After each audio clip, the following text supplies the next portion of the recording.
નમસ્કાર મિત્રો, તો જ્ઞાન સાધના સ્કોલરશિપ 2026 માટે સ્કૂલ લોગિન કરી અને કઈ કઈ વિગતો તેમાં ઉમેરવાની થશે, તેમજ તમારું નામ ફાઇનલ મેરિટ લિસ્ટમાં આવ્યા પછી તમને દર વર્ષે કેટલી સ્કોલરશિપ મળે છે તેના વિશેની વિસ્તૃત ચર્ચા આ વિડીયોમાં કરીશું. તો વિડીયોને અંત સુધી બન્યા રહેજો, જેથી કરી અને તમને તમામ માહિતીનો ખ્યાલ આવે અને કોઈ પણ માહિતી તમને મિસ થાય નહીં.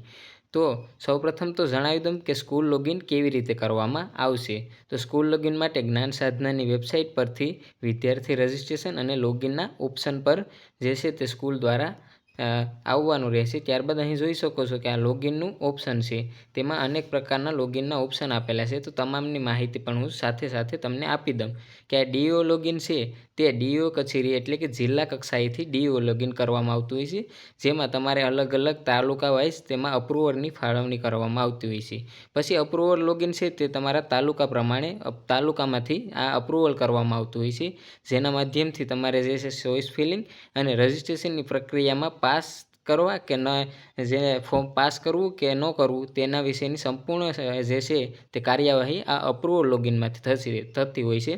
પછી સ્ટુડન્ટ લોગિન કરી અને તમે જે છે પોતાનું વિદ્યાર્થી છે તે તમામ તેની માહિતી છે તે સ્ટુડન્ટ લોગિન કરી અને જોઈ શકે છે. પછી એડમિન લોગિન, એક પ્રકારનું એડમિન લોગિન આવે છે.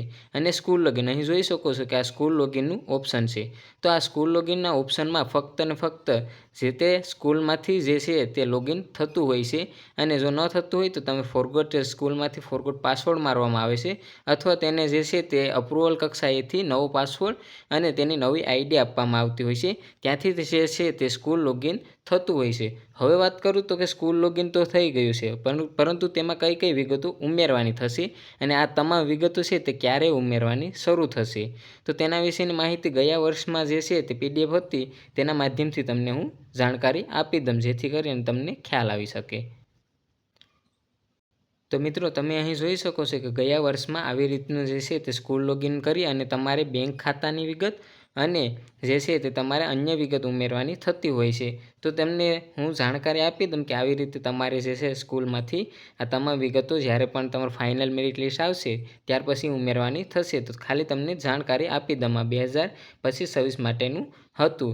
જો આમાં કોઈ પણ બદલાવ થશે તો પણ હું વિડીયોના માધ્યમથી તમને જાણ કરી દઈશ. તો ઘણા વિદ્યાર્થીના જે છે તે સ્કૂલમાં જે છે તેનું નામ નથી આવતું, તો તેના CTS ડેટાના આધારે જે છે તે કુલ 25,000 વિદ્યાર્થીઓનો સમાવેશ આમાં કરવામાં આવશે. ત્યારબાદ તમારા CTS ડેટાના આધારે તમામ જે છે તે સ્કૂલ લોગિન દ્વારા તમને વિગતો તેમાં ઉમેરવાની થશે. અહીં જોઈ શકો છો કે આવી રીતનું જે છે તો સ્કૂલ લોગિન કરી અને આ તમામ બાબતો તમે અહીં જોઈ શકો છો કે અહીંથી તમને જે છે તે એડિટના ઓપ્શન પરથી સ્કૂલમાંથી તમારા બેંક ખાતાની વિગત અને અન્ય વિગતો ઉમેરવાની થશે. જે રીતે વાત કરું તો કે સ્કૂલમાં 3 પ્રકારની લિસ્ટ હશે, એટલે કે પેન્ડિંગ સ્ટુડન્ટ લિસ્ટ, પછી કમ્પ્લીટેડ સ્ટુડન્ટ લિસ્ટ અને જે છે તે શાળા પ્રવેશપત્રના માધ્યમથી તમારે જે છે તે અલગ અલગ રીતનું જે છે તે તેમાં અપલોડ કરવાનું રહેતું હોય છે. તો પેન્ડિંગ લિસ્ટમાં જે પણ વિદ્યાર્થી મિત્રોનું જે પણ બેંક ખાતાની વિગત અને અન્ય વિગતો ઉમેરવાની નહીં, એટલે કે ઉમેરાણી નહીં હોય તે પેન્ડિંગ લિસ્ટમાં હશે, ને ત્યારબાદ અપ્રુવલ લિસ્ટમાં ઉમેરાઈ જશે બેંક ખાતાની વિગતની, ત્યારબાદ તેમાં વહી જશે. તો અહીં જોઈ શકો છો કે પેન્ડિંગ સ્ટુડન્ટ લિસ્ટમાં જે પણ વિદ્યાર્થી મિત્રોની બેંક વિગતો જે છે તે ભરવાની બાકી રહે છે તેની પેન્ડિંગ લિસ્ટમાં હોય છે. પછી કમ્પ્લીટેડ લિસ્ટમાં બેંકની વિગત ભરાઈ જશે એટલે ત્યારબાદ કમ્પ્લીટેડ લિસ્ટમાં વહી જશે. અને એક શાળા પ્રવેશ પ્રમાણપત્ર છે તે પણ તમારે અપલોડ કરવાનું તેમાં રહેતું હોય છે. તે સ્કૂલના માધ્યમથી તમારે જે છે તે અપલોડ કરી દેવામાં આવશે. ત્યારબાદ અહીં જોઈ શકો છો કે આવી રીતનું એડિટ બટન આવશે, તેના માધ્યમથી જે પણ વિદ્યાર્થી મિત્રોની વિગતો છે તે ઉમેરવાની થતી હોય છે. તો જોઈ શકો છો કે આવી રીતનું વિદ્યાર્થીનું CTS ID નંબર નાખશે સ્કૂલમાંથી એટલે તમામ વિગતો આવી જશે. ત્યારબાદ તેની બેંકમાં તેનું બેંકનું જે છે તે IFSC કોડ, બેંકનું એડ્રેસ, બેંકનો નંબર, પછી જે છે તે તેના આધાર નંબર, તમામ બાબતો છે તે સ્કૂલમાંથી તમારે ઉમેરવાની થતી હોય છે. અને ત્યારબાદ શાળાનું પ્રવેશ પ્રમાણપત્ર, પછી જે છે તે તમારું જે છે તે માતા પિતાનું જો ન હોય તો પાલક માતા પિતાનું પ્રમાણપત્ર અને તમારે આધાર કાર્ડ, એ આ વિગતો અને સ્કૂલમાંથી જે છે તે સ્કૂલનું શાળા પ્રવેશ પ્રમાણપત્ર હોય છે તે અપલોડ કરવાનું રહેતું હોય છે. તો આવી રીતની જે છે તે આવી રીતનું તમારે જે છે તે તમામ વિગતો અપલોડ કરી અને સ્કૂલમાંથી તે ભરી દેવામાં આવતી હોય છે. પછી તો કે જે પણ અન્ય કમ્પ્લીટેડ સ્ટુડન્ટ લિસ્ટ હશે તેના માધ્યમથી પછી તો કે કોઈ ભૂલ પણ થાય તો તમે જે છે તે ડીઓ કચેરીનો સંપર્ક કરી અને સ્કૂલના માધ્યમથી જે છે તેને જે છે તે ભૂલ સુધારી પણ શકાય છે. એટલે કે કોઈ પણ પ્રકારની બેંક ખાતામાં કે અન્ય જો ભૂલથી કોઈ ખોટું અપલોડ કરી દીધું હોય તો ડીઓ કચેરીનો સંપર્ક કરી અને જે છે તેમાં સુધારો પણ કરી શકાશે. ત્યારબાદ વાત કરું તો કે જે પણ ઘણા વિદ્યાર્થીના એવા મેસેજ આવતા હતા કે જે છે તે અમારું સ્કૂલમાં લિસ્ટમાં નામ નથી. તો સ્કૂલ લિસ્ટમાં નામ ન હોય તો તે બાળકનું જે છે તે CTS વિગત ચેક કરી અને બાળકની ન હોય તો જે છે તે અપડેટ કરવાની રહેશે.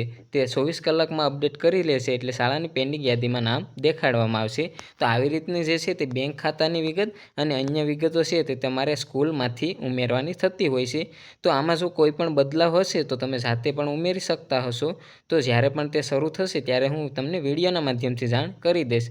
તમને ખાસ જણાવી દઉં કે આ તમામ વિગતો છે તે સ્કૂલમાંથી થશે.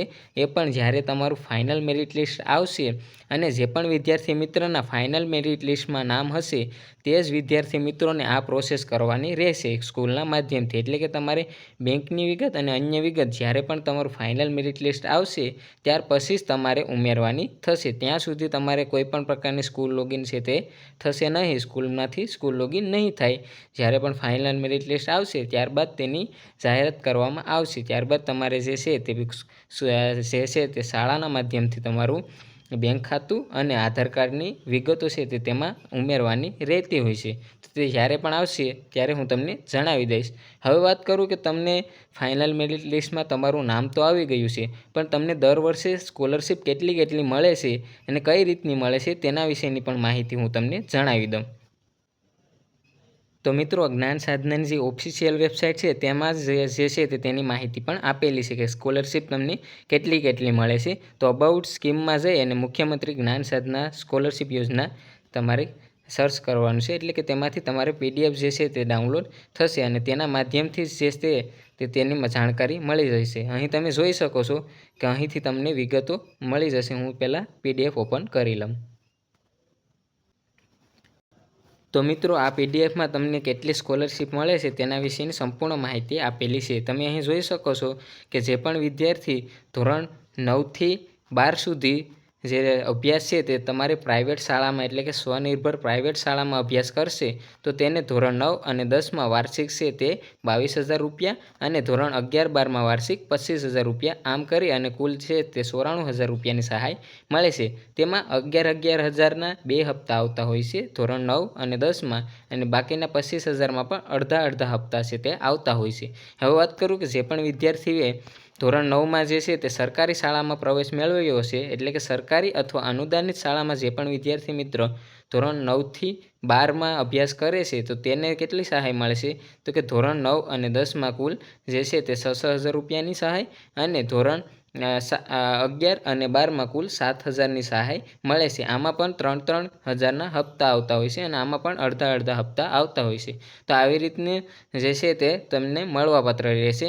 અને નીચે બીજી પણ વિગત આપેલી છે કે જો કોઈ વિદ્યાર્થી મિત્ર સરકારી અથવા અનુદાનિત શાળામાં પ્રવેશ મેળવેલો હોય તો તે શાળાને પણ જે છે તે વિદ્યાર્થી દીઠ એટલી નાણાંની સહાય મળે છે. જેમાં વિદ્યાર્થી દીઠ શાળાને પણ જે છે તે ધોરણ 10 અને ધોરણ 9-10માં 3,000 રૂપિયાની સહાય અને ધોરણ 11-12માં 4,000 રૂપિયાની જે છે તે સ્કૂલને પણ સહાય મળે છે. જે પણ વિદ્યાર્થી મિત્રો સરકારી અથવા અનુદાનિત શાળામાં જો ધોરણ 9-10માં અને 11-12માં પ્રવેશ મેળવે તો સ્કૂલને પણ એટલી જે છે તે સહાય મળતી હોય છે.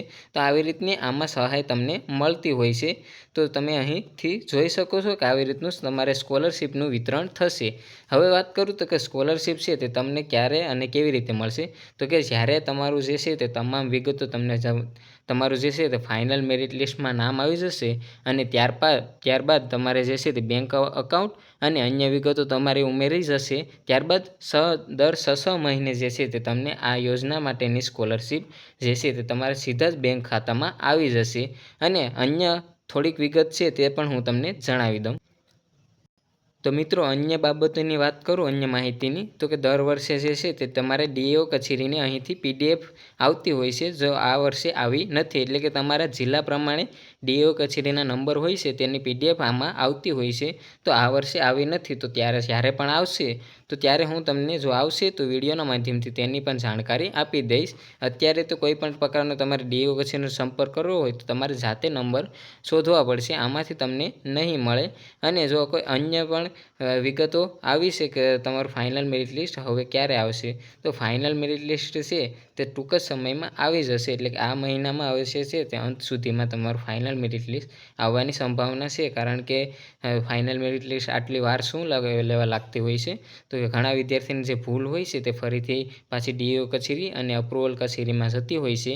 તેના કારણે આ થોડુંક વાર લાગી શકે છે, પણ તેની ટેન્શન નહીં લેતા. તે જ્યારે પણ આવશે ત્યારે તમને હું જાણકારી આપી દઈશ.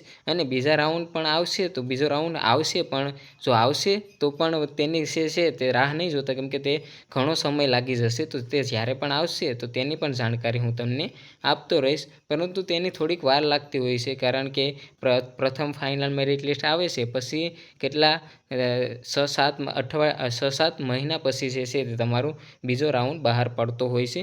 તો તે જ્યારે પણ તો બહાર પડશે તો ત્યારે હું તમને વિડીયોના માધ્યમથી જાણ કરી દઈશ. અને અહીં તમે જોઈ શકો છો કે મેરિટના ઓપ્શન પરથી હજુ સુધી કોઈપણ પ્રકારનું જે છે તે ફાઇનલ મેરિટ લિસ્ટ નથી આવ્યું. તો તે જ્યારે પણ આવશે ત્યારે હું તમને તેના માધ્યમથી, તમને વિડીયોના માધ્યમથી પણ તેની પણ સંપૂર્ણ માહિતી જાણ કરી દઈશ. અને તેના પછી આગળ કઈ કઈ પ્રોસેસ કરવાની હશે તેની પણ માહિતી હું તમને તમામ જે છે તે આગળ જાણ કરતો રહીશ.